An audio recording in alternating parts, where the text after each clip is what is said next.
இருக்கிறது. மொத்த மாநில உற்பத்தியில 3.5% ஒசூர் நகரத்தின் பங்கு மட்டுமே இருக்கிறது. இதனுடைய ஆண்டு வளர்ச்சி 15%. சென்னை கோவையை விட அதிகம் என்கிறார்கள். 2035 சென்னையை விட அதிகமாக உற்பத்தியை கொடுக்கும் ஒரு நகரமாக இருக்கும். ஒசூரில் உள்ள தொழில்கள் கார் உற்பத்தி, இயந்திர தொழில், சின்ன டெட்ராய்டு என கூட அழைக்கப்படுது. சென்னைக்கு அடுத்தபடியாக ஆட்டோமொபைல் இண்டஸ்ட்ரியில வளரக்கூடிய ஒரு நகரமாக இருக்கிறது.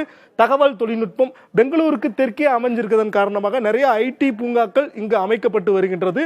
மருந்து மற்றும் உயிரி தொழில்நுட்பம், பட்டுப்புழு வளர்ப்பு, ஜவுளி தொழில் போன்றவை இங்கு செம்மையாக வளர்ந்து கொண்டிருக்கிறது. வேளாண்மை சார்ந்த தொழில், புதிய மின் வாகனங்கள் ஈவி ஹப்பாக இருக்கிறது. இந்தியாவிலேயே உணவு பதப்படுத்தும் தொழிலும் இங்கு செழுமையாக வளர்ந்து கொண்டிருக்கிறது. சரி, எதற்காக ஒசூருக்கான திட்டங்களை தமிழ்நாடு அரசு அதிகமாக அறிவிக்கிறது என்றால், பெங்களூருவிற்கு அடுத்தபடியாக பெங்களூருடைய வளர்ச்சியை பங்கிடும் வகையில அறிவுசார் பெரு வழித்தடம் இன்றைய பட்ஜெட்ல அறிவிச்சிருக்கிறாங்க. டைடில் தகவல்